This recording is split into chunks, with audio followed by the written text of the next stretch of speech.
Hello दोस्तों, स्वागत है आप सभी का मेरे यूट्यूब चैनल पे। नॉन टीचिंग पोस्ट पे डायरेक्ट रिक्रूटमेंट के थ्रू असिस्टेंट और असिस्टेंट फाइनेंस पोस्ट पे वैकेंसी आई हुई है। ये सभी की सभी जो वैकेंसी है वो आपका सेंट्रल यूनिवर्सिटी से आया हुआ है, जो कि आपका गवर्नमेंट ऑफ इंडिया के अंतर्गत रन होता है।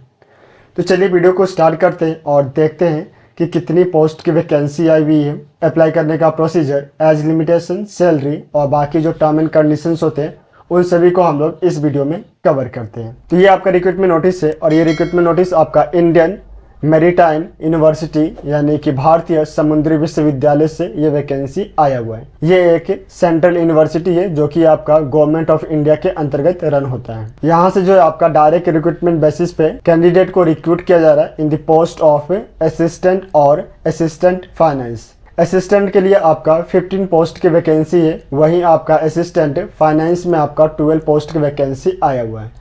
दोनों ही जो पोस्ट है वो आपका डायरेक्ट रिक्रूटमेंट है यानी कि परमानेंट वैकेंसी है। जो टोटल पोस्ट आपका यहाँ पर दिया गया है, इस टोटल पोस्ट में 7 पोस्ट जो है वो आपका अनरिजर्व कैटेगरी में है। ओबीसी एनसीएल में आपका 4 पोस्ट की वैकेंसी आया हुआ है। एससी में आपका 2 पोस्ट की वैकेंसी है। एसटी के लिए 1 पोस्ट की वैकेंसी है और ईडब्ल्यूएस में 1 पोस्ट की वैकेंसी आया हुआ है। वहीं आपका असिस्टेंट फाइनेंस में 12 पोस्ट की वैकेंसी आया हुआ है, जिसमें आपका 9 पोस्ट जो है वो आपका अनरिजर्व कैटेगरी में, 2 पोस्ट आपका एससी कैटेगरी में है और 1 पोस्ट जो है आपका ईडब्ल्यूएस कैटेगरी में आया हुआ है। इसके बाद आपका यहाँ पे हॉरिजॉन्टल रिजर्वेशन दिया गया है, जिसमें आपका 3 पोस्ट जो है वो आपका एक्स सर्विसमैन के लिए यहाँ पर मेंशन किया गया है। वहीं आपका 1 पोस्ट की वैकेंसी पीडब्ल्यूडी कैटेगरी में जो है आपका आया हुआ है। इसके बाद अगर हम सैलरी की बात करें तो 7th सीपीसी के अकॉर्डिंग जो है आपका यहाँ पर सैलरी दिया जाएगा और जो आपका सैलरी होगा वो होगा पे मैट्रिक्स लेवल 4 जो है आपको यहाँ पर सैलरी दिया जाएगा। तो अगर आप यहाँ पे इंटरेस्टेड है और यहाँ पे अप्लाई करना चाहते हैं तो अप्लाई करने के लिए यहाँ पे इंपॉर्टेंट डेट जो है वो आपका मेंशन किया गया है, जिसमें सबसे पहले जो है आपका ऑनलाइन एप्लीकेशन सबमिशन डेट जो है वो आपका मेंशन किया गया है। आपका ऑनलाइन एप्लीकेशन ऑलरेडी जो है फिल होना स्टार्ट हो चुका है और ये स्टार्ट हुआ है आपका 9/8/2024 से, और इसका जो लास्ट डेट है ऑनलाइन एप्लीकेशन को फिल करने का वो है आपका 30/8/2024 यानी कि अगस्त 30 तक जो है आप अपने एप्लीकेशन को फिल कर सकते हैं। इसके बाद जो एज लिमिटेशन, एसेंशियल जो क्वालिफिकेशन, एक्सपीरियंस और बाकी जो टर्म एंड कंडीशंस होते हैं उन सभी के लिए हमें इनके वेबसाइट पे विजिट करना होगा। तो ये इनका जो है वेबसाइट है। जब आप इस वेबसाइट पे आएंगे तो यहाँ पे आपको नोटिफिकेशन में आना है। नोटिफिकेशन में आने के बाद आपको ये व्यू ऑल पे क्लिक करना है।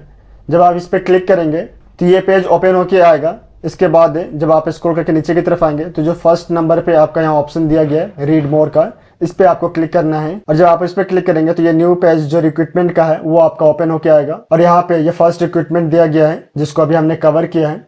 यहाँ पे जो डिटेल्स लिखा हुआ है इस डिटेल्स पे आपको क्लिक करना है। जब आप इस पे क्लिक करेंगे तो यहाँ पे जो है 4 ऑप्शन आपको ओपन होके आएंगे, जिसमें सबसे पहले जो है आपका ऑनलाइन अप्लाई का ऑप्शन दिया गया है।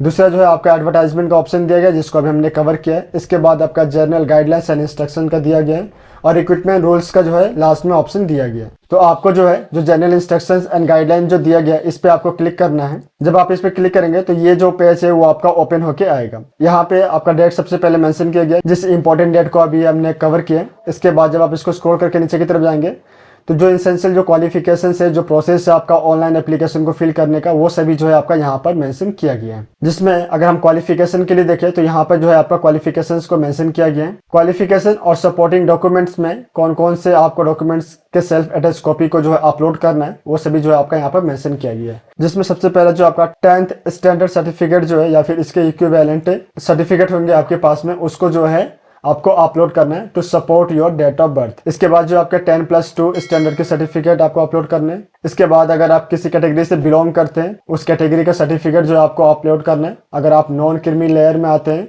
तो उसको भी जो है आपको अपलोड करना है। इसी तरीके से आपके ग्रेजुएशन की डिग्री, आपके जो मार्कशीट्स है उन सभी को जो है आपको यहाँ पे अपलोड करना है। तो ये जो रेलेवेंट डॉक्यूमेंट्स है जिसको आपको अपलोड करना है उनके डिटेल्स आपको यहाँ पर प्रोवाइड किया गया है। इसके बाद जब पीडीएफ को स्क्रॉल करते हुए नीचे की तरफ जाएंगे तो जो आपका एप्लीकेशन फी है वो सभी जो है आपका यहाँ पर मेंशन किया गया है। एप्लीकेशन फ़ी के लिए जो है आपका यहाँ पर मेंशन किया गया है कि अगर आप एससी या एसटी कैंडिडेट है तो आपको 700 रुपीज़ एज एप्लीकेशन फ़ी देना होगा विथ जीएसटी। इसमें जीएसटी भी जो है आपको प्लस किया जा रहा है। अगर आप एससी या एसटी कैंडिडेट नहीं है तो ऐसे में आपको 1000 रुपीज़ जो है एज एप्लीकेशन फ़ी देना है और उसके साथ साथ जो है आपके जीएसटी जो है यहाँ पर ऐड किए जाएंगे।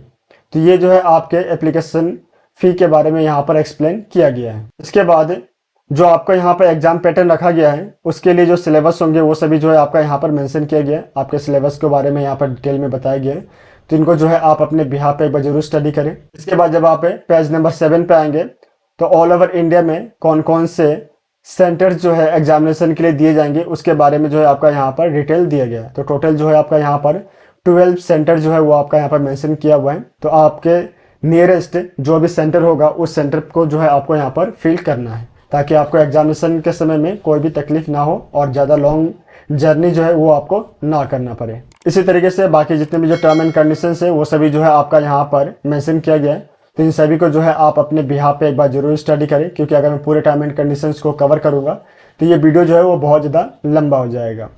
वेबसाइट और रिक्रूटमेंट नोटिस का जो लिंक है उसको मैं आपको डिस्क्रिप्शन में दे दूंगा, तो वहाँ से जो है डायरेक्टली वेबसाइट पर विजिट करके रिक्रूटमेंट नोटिस और ये डिटेल एडवर्टाइजमेंट को जो है आप डाउनलोड कर पाएंगे। आप सभी को ऑल द बेस्ट। मिलते हैं नेक्स्ट वीडियो में। धन्यवाद।